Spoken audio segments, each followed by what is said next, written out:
as the Common Council and say the Pledge of Allegiance.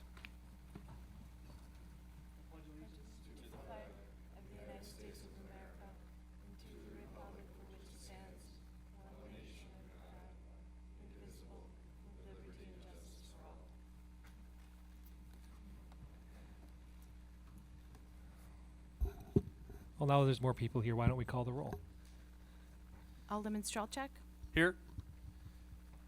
Alderman Talaco, Alderman Meyer, Alderman Hancher, Here. Alderman Bach, Here. Alderman Parrish, Here. Alderman Bratt, Here. Alderman Gebhardt, Here. and Mayor Nervin. Here.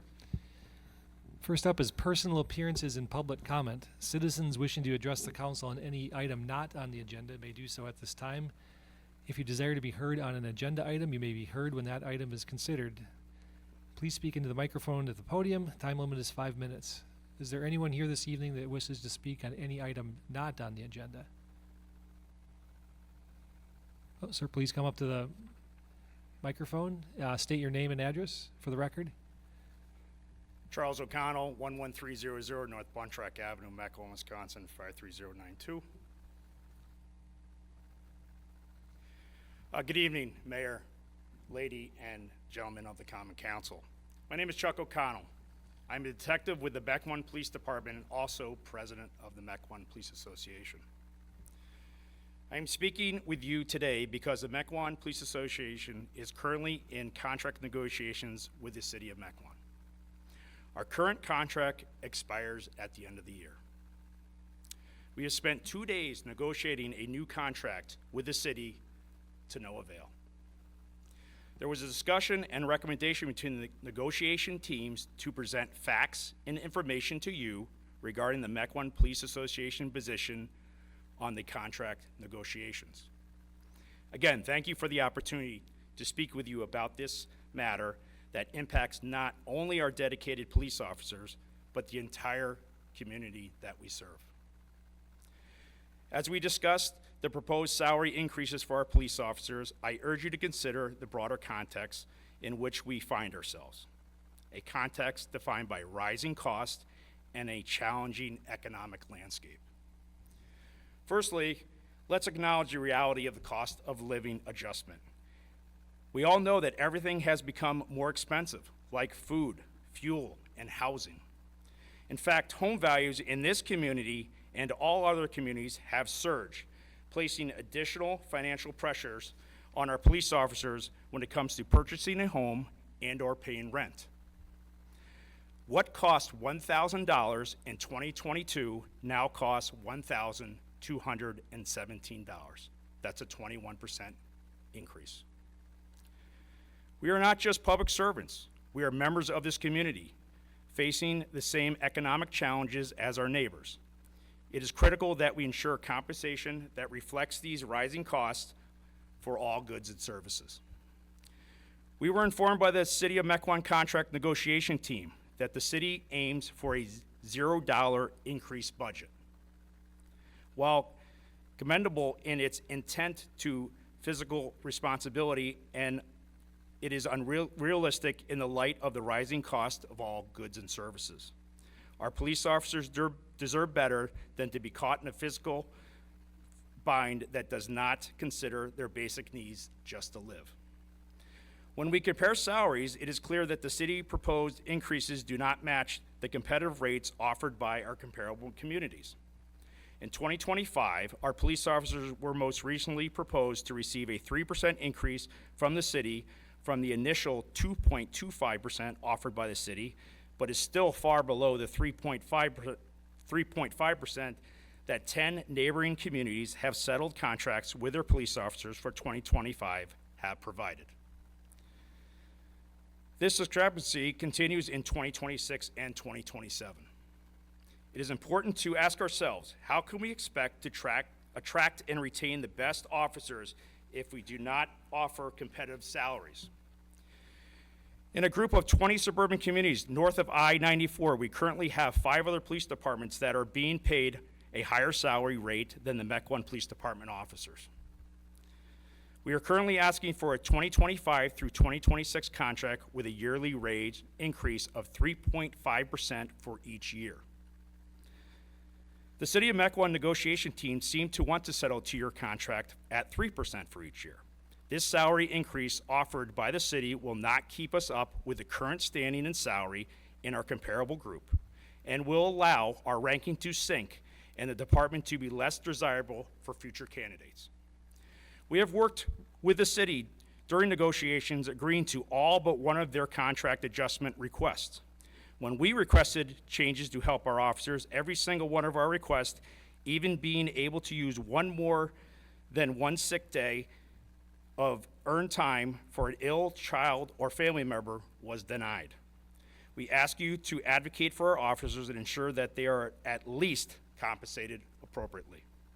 In summary, our police officers should earn a fair salary because of their hard work and dedication. It is imperative that we adjust their salaries, not just to keep up with inflation, but to truly honor their service to this community. As you all know, crime is currently moving north out of Milwaukee into our community, essentially putting Mequon police officers on the front line in preventing crime in order to protect the community that we serve. Proper salary increases are needed for the recruitment of officers as well as the retention of those same officers. I urge all of you to consider the proposed increase and align with the necessary 3.5 yearly salary increase across the board for the next 2 years. Let's ensure our police officers can afford to live and try to keep up with the cost of living, and for the city of Mequon to remain competitive in paying its police officers. Thank you for your attention, and I look forward to your support in advocating for our police officers. Thank you very much. Thank you, Mr. O'Connor. Is there anyone else here this evening who would wish to speak on any item not on the agenda? Hearing and seeing none, we'll move on to public officials' reports. I have a proclamation to read. Are the Friends of Libraries here? Okay, I'm going to read it, and then we'll go up front and do a little picture thing. But I'll read it first. Friends of Weinberg Library Incorporated was established on April 21st, 2022. The purpose of Friends is to support the Frank L. Weinberg Library of Mequon, Thiensville, and its mission with volunteer resources, financial resources, and advocacy. Friends of the Weinberg Library raise money that enables the library to move from good to great by providing the resources for additional programming, much needed equipment, support for children's summer reading, and special events throughout the year. The work of Friends highlights on an ongoing basis the fact that the library is a cornerstone of the community by providing opportunities for all to engage in the joy of lifelong learning and to connect with thoughts and ideas of others from ages past to the present. The Friends understand the critical importance of a well-funded library and advocate to ensure that the Weinberg Library secures the resources necessary to provide wide variety of services to all ages, including access to print and electronic materials, along with expert assistance in research, readers' advisory, and children's services. Friends' gift of their time and commitment to the library sets an example for all in how volunteerism leads to positive civic engagement and the betterment of our community. Accordingly, I, Mayor Andrew Nurbin, on behalf of the citizens of the City of Mequon, and Village President John Rosing, on behalf of all the citizens of Thiensville, proclaim October 20th through 26th as Friends of Libraries Week in the City of Mequon and the Village of Thiensville, and encourage all community members to recognize the accomplishments of the Friends of Weinberg Library and their continued pursuit of making the Weinberg Library innovative and a premier destination of learning. So congratulations on Friends of the Weinberg Library. Could those members come up to the front and we'll have someone take a picture.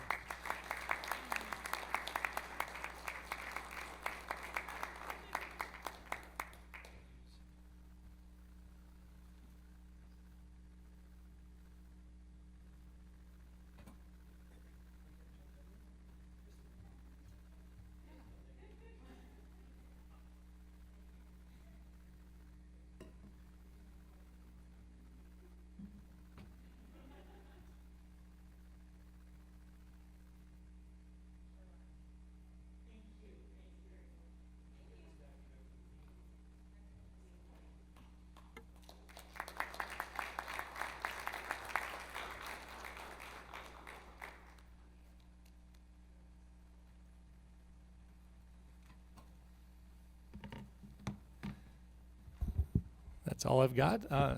On to City Administrator Jones. Thank you, Mayor, members of the council. We heard just a few moments ago from City Clerk Carolyn Fox regarding the implementation of electronic poll books in advance of the upcoming presidential election. Just wanted to bring to light a couple of key dates and times relative to the election. 2 weeks from today, in-person absentee voting will be starting here at City Hall, Tuesday, October 22nd, and that will continue through Friday, November 1st, between the hours of 8 a.m. and 4 p.m.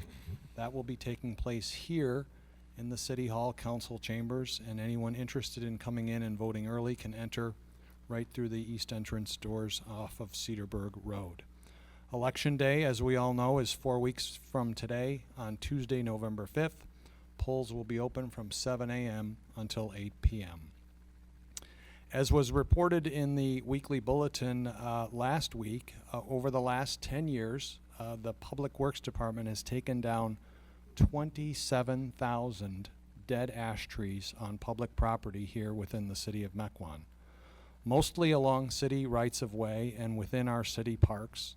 And future efforts over the next couple of years will also involve other standing trees that are still apparent in our city parks, and will also include replanting trees in areas where we've had large amounts of die-off. Free wood chips and logs available from these tree removals are available at the city brush site on a first-come, first-served basis. You don't need a brush site permit to take wood chips or logs from the city brush site. And the brush site will remain open on Wednesdays and Saturdays this fall through November 30th. So if you want to stock up on firewood or you need wood chips for your yard, the city has plenty to offer. Lastly, it's October, and at the end of the month it will be Halloween. Trick or treat here in Mequon will take place on Sunday, October 27th, between the hours of 4 and 7 p.m. Homeowner associations and neighborhoods may, at their discretion, designate alternative or additional hours for trick-or-treating, as tradition may dictate. And if anyone is handing out candy this year, please turn on your front outdoor light or your porch light to let the youngsters know that you're handing out treats. That's my report, Mayor. Thank you. Thank you. Next up, we have the consent agenda. We have 12 sets of various boards and commission meetings and other reports from staff. Is there a motion to approve? Move approval. Second. Thank you. A motion and a second on the consent agenda. All those in favor, please say aye. Aye. Any opposed? Those items are moved on. We have three first readings for ordinances, so I'll run through those real quick. Ordinance 2024-1668, an ordinance amending a planned unit development in connection with the approval of new concept plan for the property located at 10865 through 10931 Northport Washington Road. This was recommended by the Planning Commission on September 23rd and is a first reading. The next is ordinance 2024-1669, an ordinance amending the following in connection with the development of a 3.66 acre parcel located at 14319 Northport Washington Road. The city's zoning map within Chapter 58 of the Mequon Municipal Code for Uleo Creek Neighborhood Commercial and Uleo Creek Senior Housing to Uleo Creek Neighborhood Commercial. And B, the city's land use plan map for Uleo Creek and Uleo Creek Senior Housing Neighborhood Commercial. This is recommended by the Planning Commission on September 23rd and is also a first reading. And the last one is ordinance 2024-1666, an ordinance amending Chapter 14 of the Mequon Municipal Code regarding regulation of peddlers, transient merchants, and solicitors. This was recommended earlier this evening by Finance and Personnel and is a first reading. We have no ordinances to consider tonight, so we'll move on to resolutions. The first being Resolution 4142, a resolution authorizing final plat for the enclave at Mequon Preserve Phase 7, allowing 12 lots for the property located immediately north of 8200 West Donges Bay Road. This was recommended by the Planning Commission on September 23rd. Move approval. Second. Motion and a second. Any discussion, comments, or questions? Hearing and seeing none, all those in favor, please say aye. Aye. Any opposed? That resolution carries. The next is Resolution 4143, a resolution approving an amendment to pay-as-you-go incentive development agreement between the City of Mequon and Blue Ribbon Storage 3, authorizing a change in ownership to Extra Space Properties 2, LLC.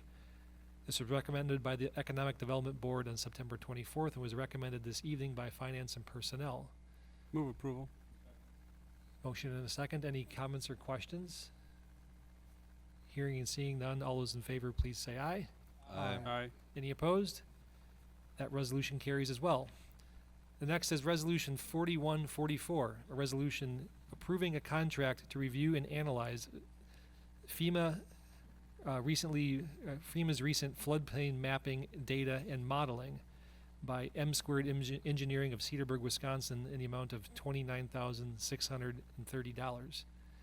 This was recommendation coming out of Public Works earlier this evening. Yeah, Public Works approved of it, and I moved the motion. A motion and a second. Any discussion? Alderman Parrish. Thank you. I think it's a great value. Obviously, I think it's going to cover a lot of problems, and so there's going to be a phase 2 to this. Is your thought that we would then procure another vendor to go meet with us and FEMA and help us fight the good fight and contest, or is that? Yeah, the scope of this is basically to find all of FEMA and DNR's mistakes, and then we have to formulate a plan on how best to move out after that. So this Okay. is really, we've already found a couple on our own. We're going to poke at the rest of the data and find the rest of them and then formulate a plan Good. based off that Thanks to- information. Thanks to staff for moving so fast on this. I think everyone up here is getting quite a few messages from all of our residents, and to be able to say that we're jumping on this is very powerful. And Mr. Zader, thank you for playing a lead in all this to move it along. Yeah, Jack's expertise and knowledge has definitely come in handy along the way. For those that don't know, Jack and I made a trip to the Capitol in Madison and had a discussion with a couple of the governor's staff, and they're helping poke at the DNR in whatever ways they can. I haven't heard back from them yet. I'm trying not to be too pushy because I don't want to wear out my welcome just yet. But there's some serious anomalies in the modeling as we see it, the biggest being the fact that the flood flow rate they're using to model the floodplain is more than 2 times higher any number that's ever been measured by the U.S. Geological Service. So that's certainly one thing we know going in with this contractor. I'm sure we'll find more if we approve this item tonight. We have a motion and a second, and this is financial, so it'll be a roll call vote when we get there. Alderman Meyer. Just a quick question. Are we coupling with any other communities in this? Are we just going individually head on it? We are proposing moving forward with this scope of work. I don't know where discussions went with Brown Deer was potentially interested in piggybacking on top of us someday, but I think that might come later if it happens at all. There's interest by other communities, but I think they're waiting to see what we do first, because what's going to happen here is going to impact them probably anyway. So I think they're looking to kind of piggyback off our efforts, basically. So we've had inquiries from town of Grafton, and I know Thiensville's kind of watching us and see what's going to happen here, and then Brown Deer as well. I think Mequon's a little unique in that Mequon comprises the beginning and the end of an entire floodplain mapping zone. And most other floodplain maps have many communities in them over a longer stretch, but we're geographically large, so. Yeah, we have a long stretch of river compared to these other communities. So. Yeah. We obviously share it with Thiensville because they're trapped in the middle of us, but I think we've waited long enough. I think we should move out on and see where we land here, and then if people want to jump on later, if we find significant things and communicate with our partners, we might get more people to jump on as we go through the following stages. But I think we got to take this initial leap and see where things go. there's no other way to get the maps corrected other than to gather the data to fight FEMA and DNR. So this is kind of step one. Alderman Strelchak. Yeah, I'm very much in support of this, whether somebody's piggybacking on it or not.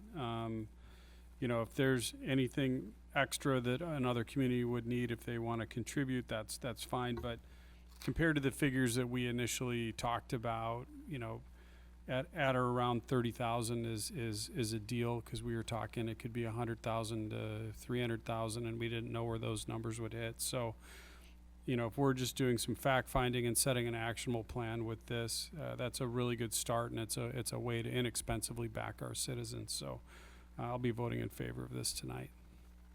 Yeah, just to be clear, this is step one, so step two may be more expensive depending on what they find, but we don't know what we don't know, so once we figure it out, we'll know, but then that'll be a higher significant cost than this, so if we Agreed. find.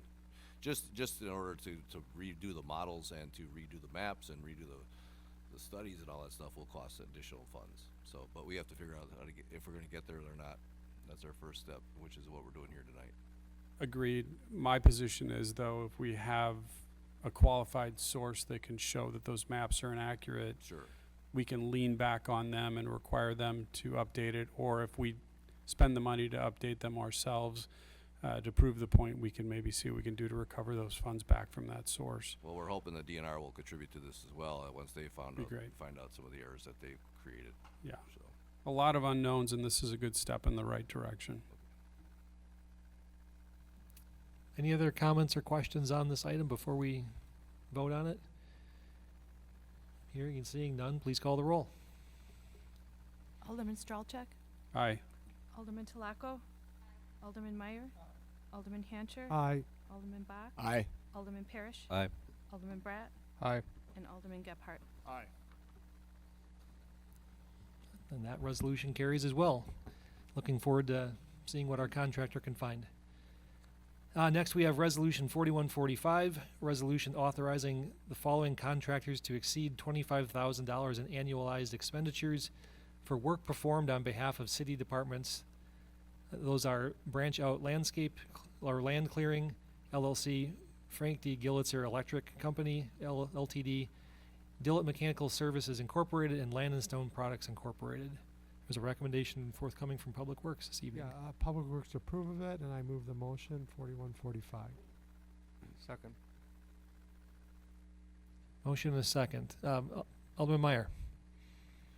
I find it a little difficult to, to vote for this without, I do understand that it's within budgets and what you say, but I find it difficult to vote for it when I don't know how much the excess is that we're gonna be approving for. I mean, it could be $1, it could be $10, could be 20,000. I mean, I find that it's tough to vote without having some kind of idea what that overage is gonna be. Well, and it really varies, and it's not an overage. It's just one of the clauses requires vendors to be authorized for more than 25,000, but most of the thresholds are below $5,000 or even lower than that. It just depends on the services otherwise provided. So with Gillitzer, we hit 25,000, but we don't have any planned work, so it depends on how many streetlights break or how often the traffic signals go out. The same thing with Dillett. We have the preventative maintenance contract approved, but it's a matter of how many times the boiler at the public safety building goes down. So the authorization is just to exceed 25,000 with a vendor, but at this point we anticipate everything else will stay within the individual budgets as they're authorized. We just have a lot of divisions across Public Works, so while none of them individually hit the threshold of requiring Common Council approval, it does exceed more than $25,000 in the year with those specific vendors. So you have no sense of that from history, what it might be? Again, it varies. We don't always have to seek approval for them to exceed 25,000. Last year we did with Gillitzer and Dillett, but not with the other two. The Branch Out does have a lot to do with the EAB program. They're doing some additional tree removal, but we can't even open POs without your authorization. So that's why it's before you. Thank you. But just to be clear, all the amounts we're spending are within the budgeted amount for the year. Correct. It's just with these individual, we have a financial policy that requires approval of Yeah, items the greater than individual ones- 25,000, so we have to bring it back for our blessing to stay in compliance with our financial policy, so. Okay, perfect. Any other questions on this item? I forget, did we have a motion in a second? We did? Okay.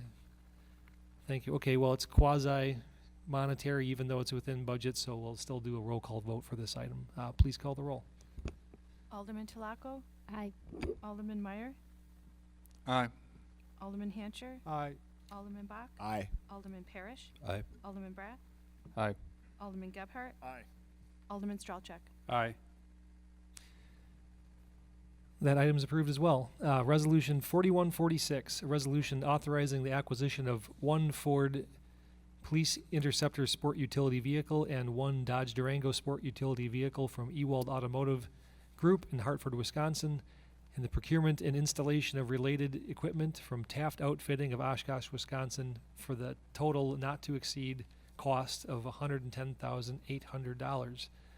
Recommendation forthcoming from Public Safety this evening. Public Safety unanimously recommends Resolution 4146, and I move approval. Motion and a second. Any discussion on these two purchases? Alderman Stralchuk.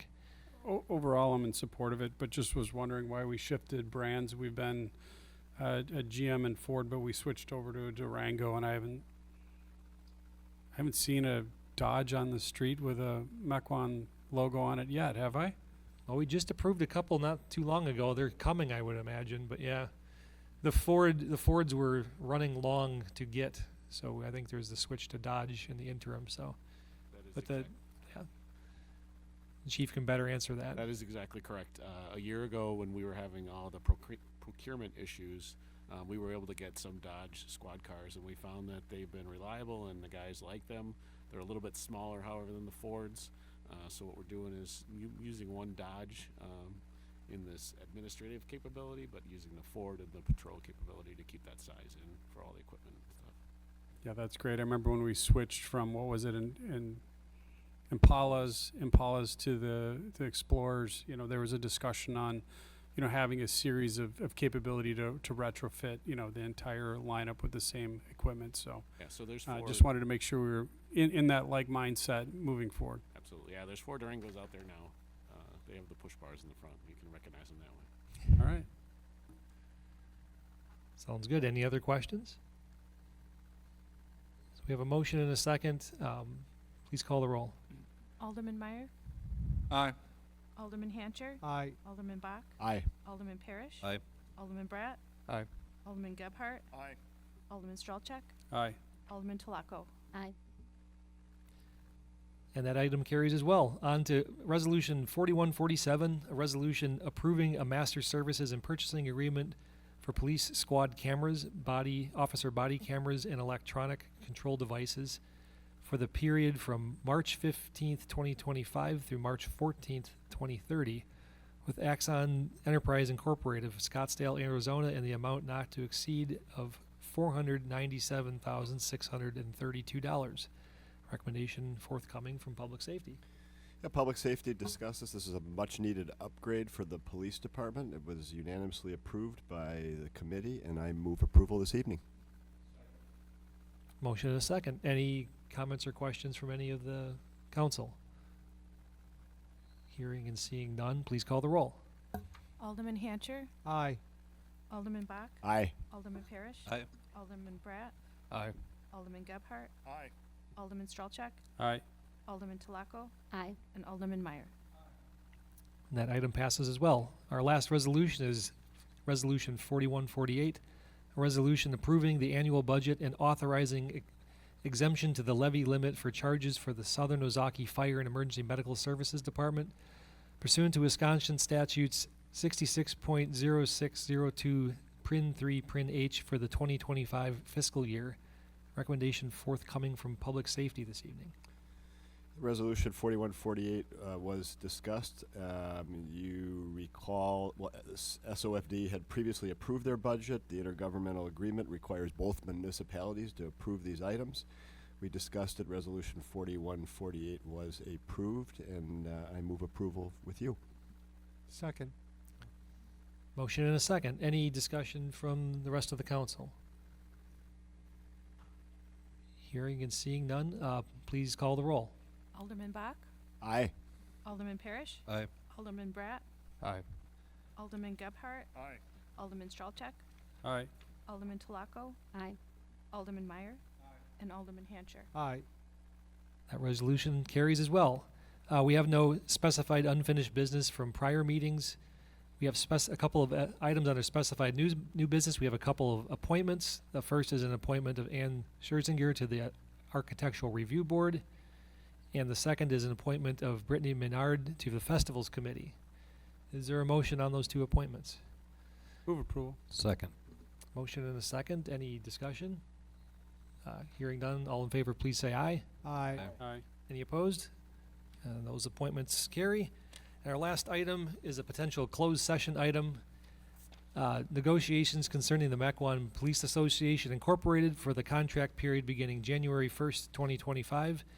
Common Council may convene into closed session pursuant to Wisconsin statutes 19.85 Prin 1 Prin E for the purposes of deliberating or negotiating or the purchasing of public properties, the investing of public funds, or conducting other specified business whenever competitive or bargaining reasons require a closed session, and then may reconvene into open session to take such action as deemed appropriate.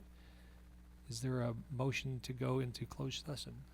Move to go to closed session. Second. Motion and a second. All those in favor, please say aye when the roll is called. Alderman Parrish, Aye. Alderman Bratt, Aye. Alderman Gebhardt, Aye. Alderman Stralchek, Aye. Alderman Telako, Aye. Alderman Meyer, Alderman Hancher, Aye. Alderman Bach, Aye. and Mayor Nurbin. Aye. We are going to go into closed session. I don't anticipate the need to return, so we'll turn the mics off and say goodnight to everyone.